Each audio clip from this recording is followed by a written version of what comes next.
The screech of chalk against the chalkboard cut through the air, a sound so sharp it made my teeth clench. Mrs. Reynolds's voice droned on about the Pythagorean theorem, but my mind was somewhere else downstairs in the smoky haze of my dad's workshop, where the hum of machinery mingled with the scent of sawdust and something sharper, an acrid tang of secrets I was too young to decode. Lily, the word jolted me from my daydream, and I looked up to see my teacher glaring at me over her glasses, her expression a mix of disappointment and annoyance. "Do you think you could join us here in class?" "Sorry," I muttered, heat creeping up the back of my neck. I could already feel the whispers of my classmates boring into my back like tiny daggers. I buried my face in my notebook, tracing the outline of the wooden tree we'd carved in art class a week ago, my only refuge. After the final bell, I slipped out of the classroom and into the chaotic swirl of students heading home. The hallways buzzed with laughter, shouts, and the sweet sound of freedom. I loved this part of the day, when I could escape the confines of the classroom and slip into the world that was mine. As I pushed through the metal doors, the crunch of gravel greeted me, and I inhaled deeply, filling my lungs with the earthy scent of impending rain. I stopped at the edge of the property where the pruned trees lined our yard, their branches twisting like gnarled hands reaching out for the overcast sky. My father loved those trees. Every bit of nature tells a story, He'd say, his eyes glinting with wild enthusiasm. He'd shared hundreds of stories with me, some woven with sprinkles of truth, others wrapped snugly in layers of his inventions.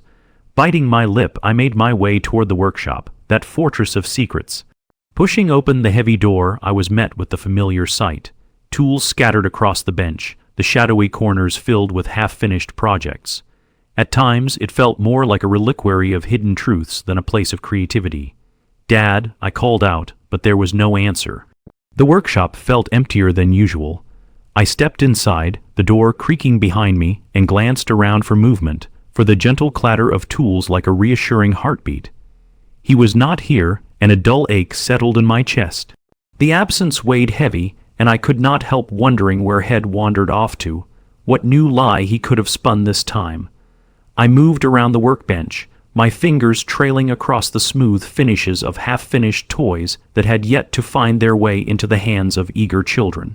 This was our bond, our shared love of creating his stories painted with my hopes and dreams. I didn't know how to feel about this space without him, and for a moment, it was easy to imagine I'd been left alone in a world of ghosts. Something glimmered on the floor, pulling my attention away from the wooden figures. I crouched down, brushing aside the dust to find a small silver ring, its surface etched with swirling patterns. I recognized it. It had belonged to Mom. I gripped it tight, questions start tumbling over one another in my head like a pack of wild animals. Why was it here, rattling alone in the workshop? My father had promised He'd keep it safe. As I stood there, battling myself over whether to go replace the ring in her memory or confront Dad, I heard footsteps outside. My heart sped up, fingers still wrapped around the unfamiliar warmth of the ring. The door creaked open just as he stepped in, illuminating his worn face with muted winter light. "Hey, Lily, I didn't think y'a'd be back this early." He grinned, but it never reached his eyes, and I caught a glimpse of wild hair that looked like it had been tousled by the wind. Something in my gut twisted as I tried to match his buoyant energy. "Just got here," I replied, letting the ring slip into my pocket. "What were you doing? Oh, you know." He waved his hand dismissively and glanced away, his eyes lingering on the half-finished project in the corner. A wooden horse with intricate carvings telling a story of some grand adventure. Just fixing a few things up. I knew that fixing was a loose term. It edged on euphemistic, much like how he skirted around bigger truths. Things I echoed, though I could feel the tension simmering between us, the unsaid words blooming like dark flowers, choking the air. He ignored my probing, busying himself with the tools instead. I chewed on the inside of my cheek, wondering how to break through the armor he would become so skilled at wearing. "Found Mom's ring," I said, the words tumbling out before my brain could stop them. For a moment, the silence spread between us like an unsolvable riddle. He straightened up, his face coloring, and that familiar twitch tightened at the corner of his eyes. I told you to leave those things alone. Why is it here? Why aren't you keeping it safe? He stepped forward, the air crackling with a tension I was too small to name. Lily, it's not important. Whatever the past holds, it's not important. I cut him off, my voice louder than I intended. Everything matters, Mom matters. His expression hardened, a flicker of frustration intersecting with guilt. I know, he muttered, looking away. The shadows masked a deeper turmoil, and I could almost feel the weight of his revelation press against my chest. But some things are better left untold. Those words hit me like a cold wave, and I recognized the double-edged nature of his truth. I could see the cracks in his facade widening, revealing a displacement that felt as real as the air I was breathing. Something about the way he held himself told me he was bracing for a storm. Dad, I don't want to be a part of your lies. Just tell me the truth, I demanded, my heart racing against an unseen clock. Whatever Head crafted, whatever facade Head built, it was starting to crack, and my instincts screamed at me to break through before it shattered entirely. He stared at me, evaluating, and for a brief moment, it seemed like he might say more. The tension stretched between us, heavy and electric. But then, just as quickly, he shoved his hands into his pockets and nodded toward the half-finished wooden horse. Let me show you how to finish this. The moment crumbled like dry leaves, and an unwelcoming chill settled over me. I nodded, hoping the problem could be masked with sawdust and varnish, a patchwork quilt to stitch the silence back together. But down deep, I knew that this moment was only the beginning, the surface barely scratched of a deep-rooted mystery that lay just below bated breath mingled with anticipation. My heart sank. If he thought I would let this go, he was mistaken. For now, I followed him, feeling the ring press against my thigh. If the world outside the workshop was a mystery, then there was a darker puzzle lurking just beyond the door. I was caught in a whirlpool of half-truths and whispers, and I could feel my father's lies drawing ever closer, shadowy figures that danced just beyond the periphery of my understanding. The electric hum of trepidation buzzed beneath my skin. The choice loomed whether to unravel the truth alongside the man whose words crafted my childhood, or to let life take its course, letting the vibrant colors of our bonds fade into a tapestry of what could have been. Standing at the workbench, tools scattered like the shrapnel of fractured dreams, I watched my father carefully sculpt the edges of the wooden horse. Each slice of the chisel seemed to whittle down the distance that had crept between us over the years. I would spend countless afternoons in this workshop, inhaling the rich, woody aroma while entangled in imagination. But today, something felt off. I put on my bravest face and grabbed a smaller chisel from the table, the metal cool and reassuring against my palm. As I mirrored his movements, I glanced at his profile. The lines of his face were etched deeper than I remembered, shadows pulling more sharply than they had last week. "You're doing great, Dad," I said, forcing my voice to remain light. "This horse is really coming together." He smiled faintly, the corners of his lips pulling up with a worn grace. "It's got your spirit in it, your eye for detail." At that moment, I wanted to believe him, wanted to relish in the praise, but another layer of doubt lay beneath. I couldn't forget the ring in my pocket. "You've always taught me to look closely," I replied, trying to keep the conversation flowing, to find meaning in every curve and line. He nodded, lost momentarily in the rhythm of carving, but the tension hung in the air like dense fog, creeping into the corners of our unspoken words. The door swung open, breaking the fragile cocoon of silence. It was Jonah, my childhood friend, his usual effervescence dimmed by a weight I hadn't seen before. "Hey, guys," he said, glancing around the workshop. He shifted from foot to foot, his hands stuffed in his pockets like he was trying to conceal something. "What's up?" "Just finishing up this horse," I replied, trying to keep my tone casual. Jonah's eyes flicked to my dad, and in that split second, I could see the tension that shifted between them, a silent conversation filled with untold histories. "You guys getting into some woodworking?" he asked, attempting a grin that faltered. I could sense something lurking beneath his cheerful fod, a riptide of emotions crashing against the shores of our friendship. "Something like that," my father replied carefully, turning slightly away as if the very mention of woodworking might unravel some hidden thread. Jonah stepped closer, leaning over the bench to inspect our work. "Looks amazing. Your talent keeps getting better. Thanks. Just trying to keep up with Dad," I said lightly, willing the enigma of my father's secrets to remain concealed, at least for now. "You know the old man's a real craftsman," Jonah remarked, and something flickered in my father's eyes, dark like the storm clouds that hung outside, but he brushed it off with a chuckle that sounded remote, as if it echoed from a distant place. "Well, it's a family talent," he said lightly, moving to observe a different part of the workshop. The brief diversion felt like a thin veil thrown over the truth. The conversation made way for Jonah to find his footing amidst our tension. "So, I was thinking," Jonah began with an energy that buzzed with enthusiasm, "about the old treehouse we used to hang out in. What if we fixed it up, made it more than just a pile of branches?" I paused, the memory flooding in of summer days filled with laughter, the scent of fresh leaves mingling with the adrenaline of scaling heights.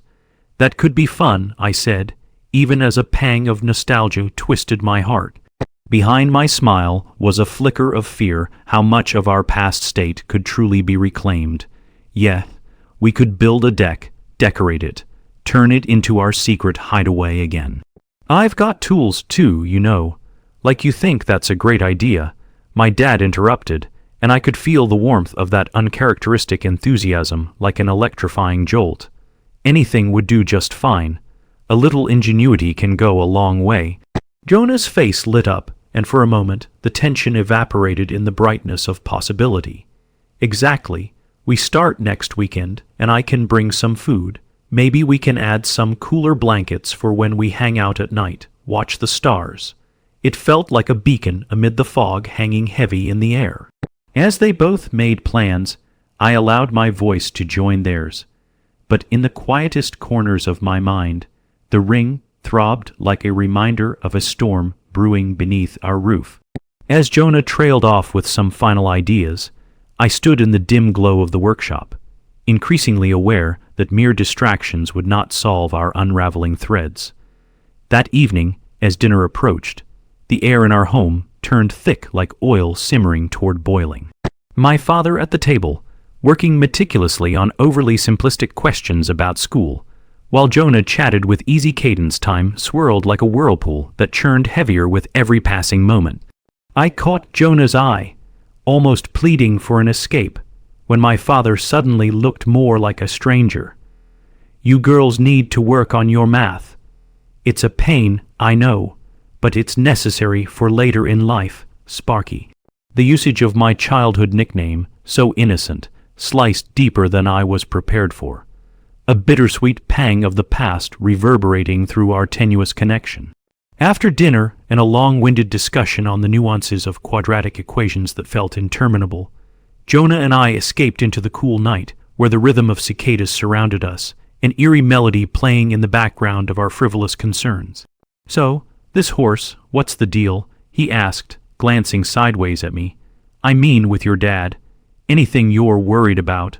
The sincerity in his tone felt like shards of glass, breaking the semi-comfortable fog.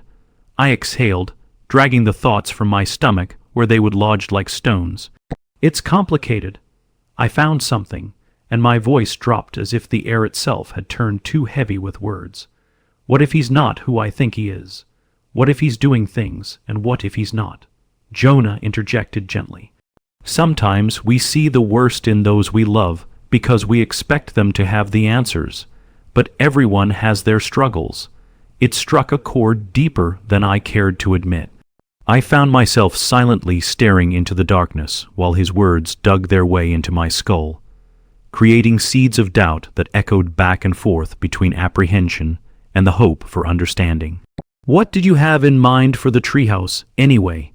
I asked, intentionally redirecting the topic to something lighter, even though the specter of my father lingered with every light-hearted question. As Jonah outlined his elaborate plans, weaving through the ideas of fairy lights and hidden corners where the magic lay beneath layers of dust, I felt buoyed by a different kind of possibility. It felt warm, pure, but beneath that, the the spell of unease remained. I could still not shake the ominous sense of dread swirling around my father. The week glided by, filled with laughter and plans that coalesced around our childhood hill. We met daily after school to sketch out designs and gather supplies, like a ritual meant to protect us from lingering shadows. We even roped in a few other friends from school, friends who once crowded the treehouse in laughter, whose presence ignited a lightness I had feared lost. Yet, with every passing day, my heart seized tighter, as we all knew that our expedition back to the treehouse would inevitably become an exploration not solely of nostalgia, but of the layers of our present that felt dangerously close to unraveling. The sun dipped beneath the horizon the day we finally moved to work on the treehouse. It felt surreal, the interplay of childhood spirits rising against lingering dread. We gathered tools, nails, and vivid memories, awakening the youthful exuberance woven within the branches. However, as we began to climb, a murmur fluttered through my consciousness, my heart racing as if I were taking a step into more than just a treehouse. It was like jumping into the ink of an unseen story unwritten. "Anyone want to take the lead?" I called out, trying to infuse some positivity. The air was electric with laughter, the innocence of childish delight stirring like vapor trails. But Jonah's eyes flicked to mine, holding steady, a reminder of our impending reality. As we began hammering the first nail high in the sturdy branches, I felt a sudden tremor. The tree shifted beneath us, and I glanced down to see Jonah's anxious face, sweat dotting his temple. "Everything okay?" I asked, feeling acutely aware of the precarious balance between risk and exhilaration. He nodded, but I sensed a twinge of concern. "The branches are strong, right?" I tried not to let my own unease flow into my words. "Yeah, absolutely. Strong as they come," he reassured, but his voice lacked the warmth it usually carried. The energy shifted when we heard a voice off the trail. My father had approached, his silhouette etched against the expanding twilight. "What's happening here?" he called, a blend of annoyance and curiosity lacing his words. I felt a chill spell between us, cutting through the ebullient air. Jonah shifted, exchanging uncertain glances with me. "Just fixing up the treehouse, Mr. Scott." There it was, the old equation of authority juxtaposed with friendship, and suddenly it felt like standing in the eye of a storm. "You be careful up there," my father warned as he set his gaze on Jonah, an edge of protection veiling something darker. As the echoes of his words sank into our makeshift kingdom, I could almost hear the heartbeat of something ominous, a binding truth catching in my throat. I turned back to the branch where I stood, taking the lead with determination, even though my heart raced beneath my ribs. "Hey, everyone, let's string up those lights. It'll be magical." The exchange between Jonah and my father dissolved the moment into fragments I could not articulate, illuminating the growing divide. We spread those string lights, flimsy hopes woven through the delicate branches. The warm hues flickered against the canvas of dusk, transforming the world above. Just as I anchored a corner, the rope slipped unexpectedly, and suddenly the floor beneath Jonah cracked. I rushed to steady us both, but it felt like a tidal wave. "Lily," he shouted, panic flooding his voice, and our failures echoed in that single breath, the sheer weight of hidden truths threatening to consume us all. Gravity shifted, tension protruding from everywhere, and I sensed Jonah begin to sway, sending my heart spiraling as though it were plunging alongside him.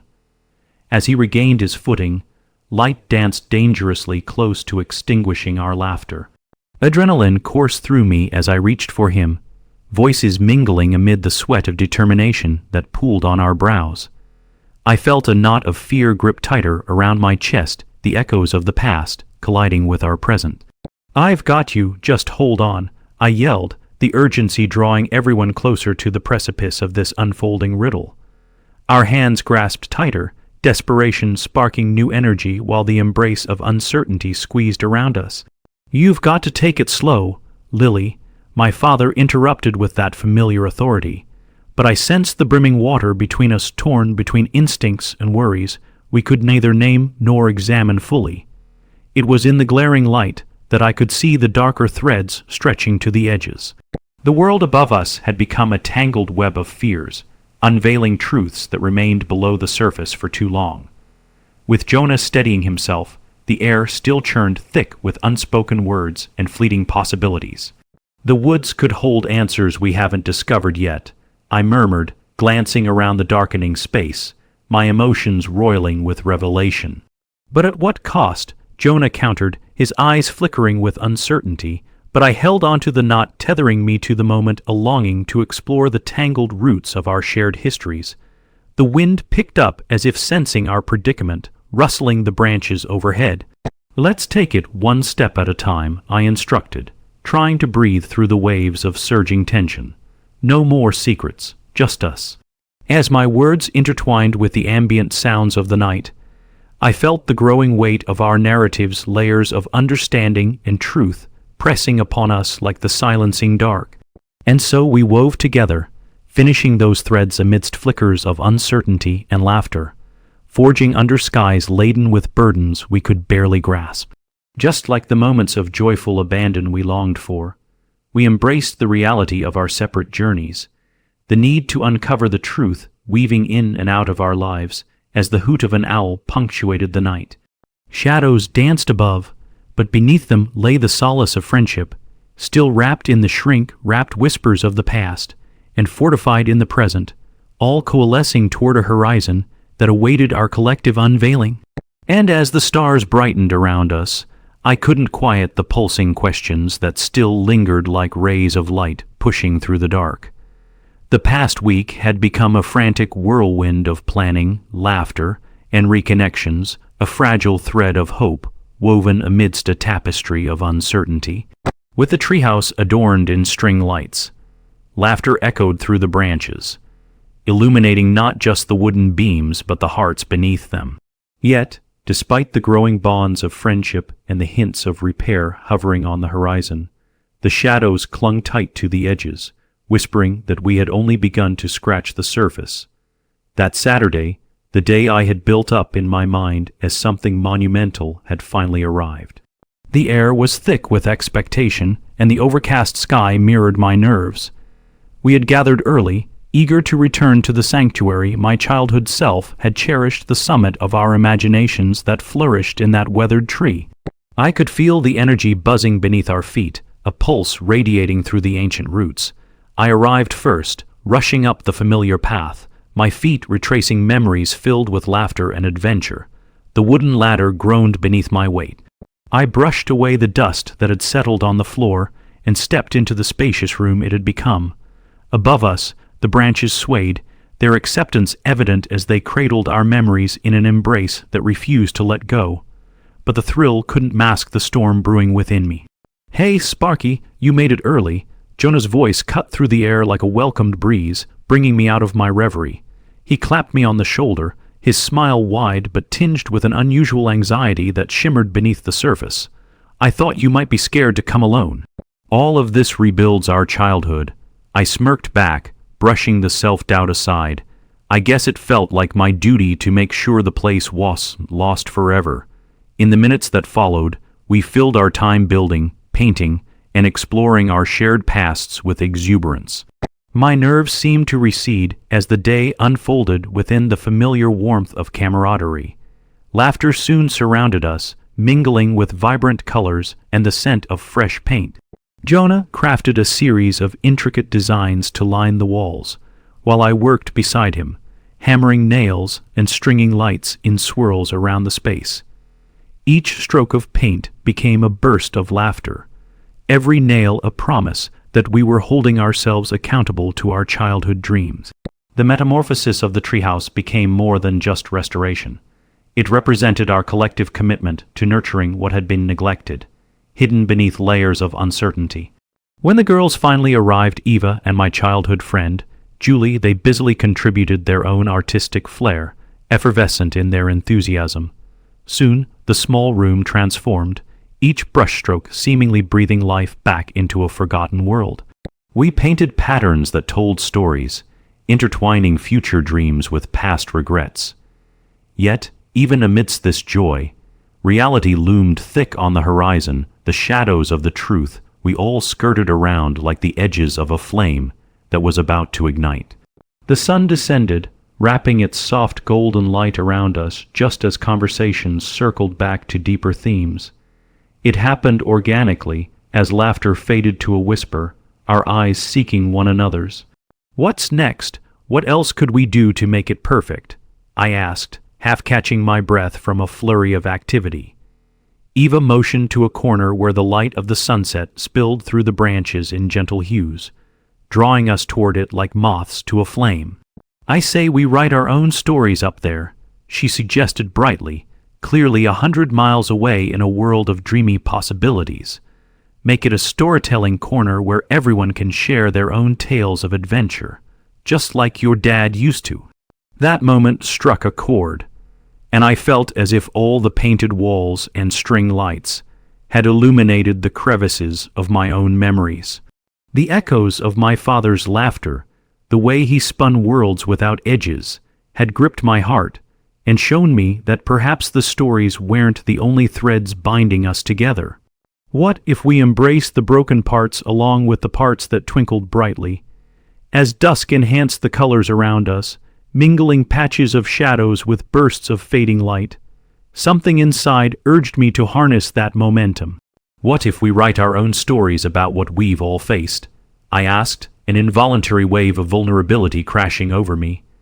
The tension in the air thickened, like strands of a web becoming taut, from the highs to the lows. "What if we put it all into words?" The suggestion hung in the air, heavy with possibility and apprehension. "Wow, that's deep," Julie said quietly. Her expression reflected a blend of curiosity and caution, as if she were weighing the moments that could transform our world into something different. "But what about our secrets? Aren't some things better left unsaid?"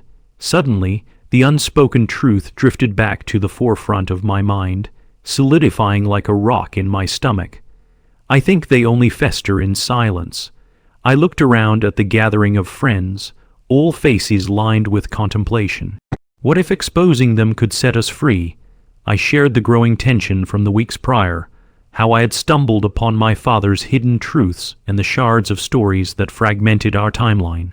The air crackled in response, shock coursed through the group, turning the vibrant chatter into stillness. The crescendo of silence spoke loudly as I exposed the doubts I had carried, perhaps too long, about the man I thought I knew. I had to confront it, I continued, courage infusing my words. "It hurts, but I know it's part of healing. I want to know him fully, for better or worse, and I think we all deserve that same freedom to acknowledge our truths, however imperfect." Jonah's gaze remained steadfast. He silently processed the impact of my vulnerability. "I get that, but it's scary." "What if it breaks us?" "It already did," I reminded him, speaking softly but with conviction. "But if we can face those fractures together, we might find a way to mend ourselves into something stronger. Like this treehouse." The flickering light around us felt warm, a herald of interconnectedness. "We have a chance to redefine who we want to be, based on the chapters we're willing to write." My words poured out as if they had been trapped under layers of silence far too long. Evie stood beside me, brushing my shoulder in solidarity. "I think it's time we acknowledge the past. We can build our future free from the burdens that hold us back." One by one, the tension dissolved like frost under the sun. Instead of retreating to silence, each of my friends began to share. What followed was a symphony of voices weaving tales of heartache, anxiety, hope, and resilience. Each shared experience added data points to the map of our lives. As dusk faded into night, I found myself in the very center of it all, gathering my courage like an artist holding a paintbrush poised over a canvas. Each story exchanged illuminated the darkness that had once felt oppressive, a stark contrast to my earlier trepidation. By daring to share openly, we carved space for each other's authenticity. Recognizing pain within our stories became a cornerstone to our growth, allowing us to peel back the heavy layers of guilt we all carried around. Just as a stillness settled over us, a ball of fire streaked across the sky, the lingering threads of laughter hanging thick in the air. I glanced at Jonah, who looked back at me, his eyes holding a multitude of unspoken lines, threads binding our souls together through the stories still waiting to leap free. "Let's capture these stories," he said quietly, the weight of intent stitched into each word. "Not just the ones we share here tonight, but those lurking in heartbeats and whispers, the things we've been hesitant to confront. This can become our testament, born from honesty." The world became limitless as the idea thrust itself firmly against the night sky, an undeniable promise connecting us all like a constellation, revealing its shape only to the touch of vulnerability.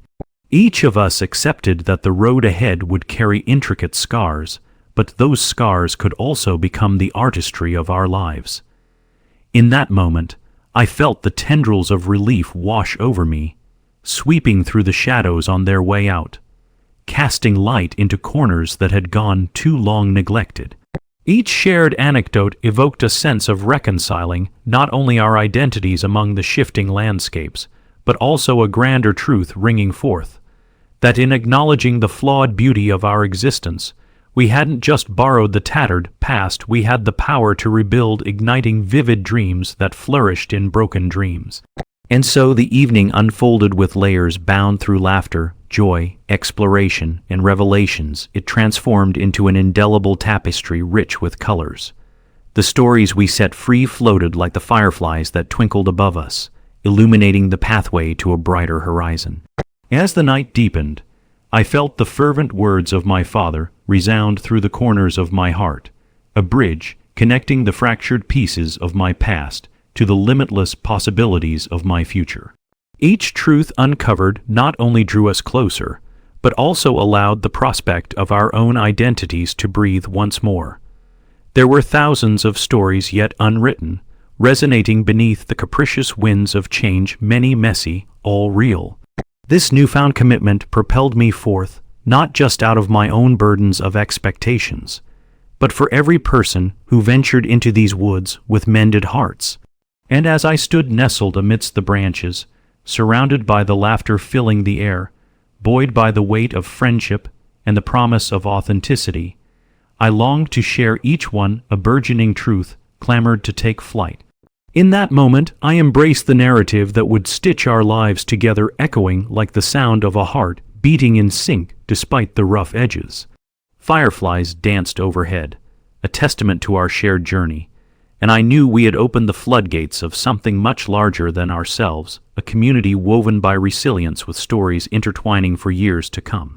Our unfinished stories bloomed to life all around us, someday blossoming into a legacy that resonated long after the final words.